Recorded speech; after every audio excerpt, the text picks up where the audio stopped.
Okay, so sa mga previous video natin, ang ginagawa natin for our routing is puro page. Yung una, eto, yan, ginawa natin dyan is nag-route tayo using router link. Yung second one naman, same principle, pero pinadaan natin siya sa TypeScript using router service. The other one is we use activated route para makalipat tayo or para maging dynamic yung isang page. Yan, so puro page yung ginagawa natin. So this time naman, ang gagawin natin is magra-route naman tayo ng component. So ngayon gawa tayo ng dalawang component natin, isang teachers and students. Okay, so gumawa na din ako ng students component, and then we have teacher component, and then we have shared module. So gawin natin, i-register natin tong mga components natin sa ating module and then sa ating home module.ts. Okay, let's declare constant here. Okay, let's declare dito components and also export. Okay, so import na din natin if in case na baka gamitin natin in the future ang ating Ionic module and ating router module. Okay, register natin sa home module.ts. And let's go back to our homepage.html.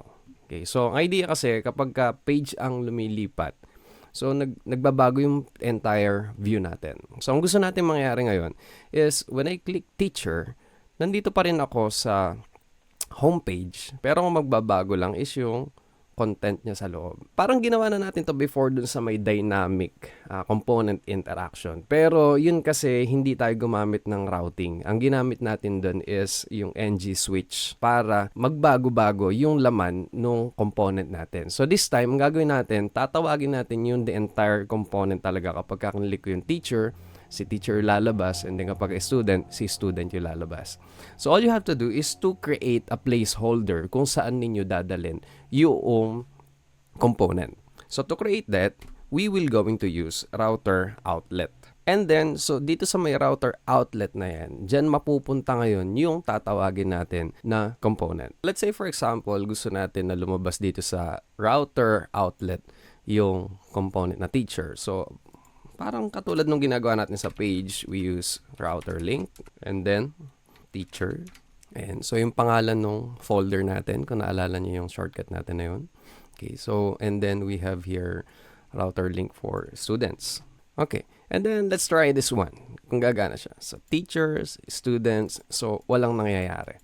Okay, so dahil po, again, ang tinatawag natin is hindi po siya page. Okay, so ang tinatawag natin is components. Ayan. So, components si students, components din si teacher. So, to do that, para magawa po natin yon, kailangan natin i-declare na part ng ating home yung ating mga components po na ito. Okay, so for example, like this one in here, we have here, ito yung pinaka home routing module natin.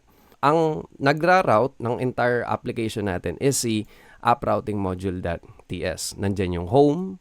Kapag gumawa ka ng another page, dyan madadagdag yung routes po natin for another page. In here, since dito natin ira-route sa loob ng homepage yung ating mga components, dito tayo magde-declare ng mga routes natin. Okay, so ang gagawin natin is magdadagdag lang tayo dito ng another property which is yung children. And then ito po ay object array sa loob.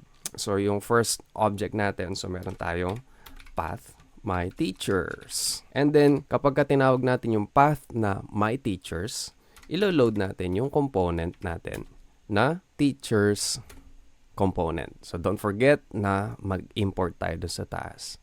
Okay, so aside from that, okay, gusto natin maging children din ng ating homepage. Okay, so kaya dadagdag natin si my students. So, ito po ay self-defined. So, kahit na anong ilagay nyo po dyan. So, mamaya makikita nyo kung para saan yung purpose niyan. So, gawin natin dito is students components. So, tatawagin natin yung students components natin. Yung mga components na yan.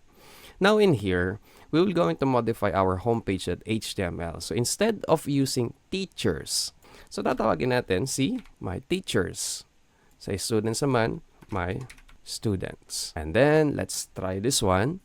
So, click tayo ng teachers. As you can see, lumabas na ngayon dito yung ating component na teacher. And then we have here is student. Student works. Now, if you will going to modify this one, for example, I have your teacher object array. So, kumuha ako sa internet. And then dito sa ating HTML, instead of using that, let's create ionic list. So, nag-loop na lang tayo, nag-ng4 na lang tayo. And then, let's create for students naman. Okay, so, we have public students in our TS. Okay, and then, gawa tayo ng same principle dito sa teachers, HTML. Copy na lang natin yan. And, okay, so, when we click teacher, students, so, ayan po yung mga makikita natin dyan. So, nagna-navigate tayo. Nasa may homepage pa rin tayo. Pero, ang nagra-route naman ngayon is yung ating mga components. For example, gusto mong magkaroon pa ng children, yung children. Okay, so nested na siya. No? What I mean is something like this. For example, si students, yan. Gusto mong, aside from here, gusto mo siyang magkaroon ng details. So, we can do that as well. Magdadagdag tayo ng children, okay, object array, yung path natin. Ano yung ipapangalan natin sa path? For example, student details. Ano yung gusto mong i-load na component nito? Okay, so wala pa tayong component. So, gawa lang tayo ng component natin. Okay, so pinangalanan ko na lang siyang student details. So, student details. So, since ginawa natin dyan yan, so it is much better na ilagay natin dito shared din natin siya. Okay, back to our home routing module.ts. Since meron na tayo dinagdag na student details, so ilalagay na natin ngayon dito student detail components sa kanya. So dito ngayon, ito yung component natin na yun, student component.html. So kung gusto natin magkaroon ng router outlet dito, so we can type router outlet, okay, and then maglagay tayo ng router link. Lalagay natin yung path natin. Dito natin makikita yun sa home routing module.ts. Ito yung ginawa natin. Doon tayo pupunta. Student details.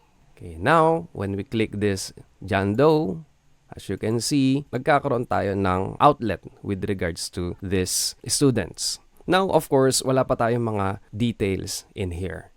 Okay, so basta gusto ko lang ipakita dito sa may video na to, sa may part na to, na you can do routing sa mga components natin. Okay, so kahit na gaano kadami yung components natin, pwede natin siyang i-route into one single page. So sa next na video natin, gagawin natin tong student details na component natin na reusable. So whenever that we click this, for example, John Doe, Jane Smith, or Alice Johnson, so yung details niya yung lalabas dito sa may ating student details component. For the meantime, eto na lang muna dito sa may video na ito.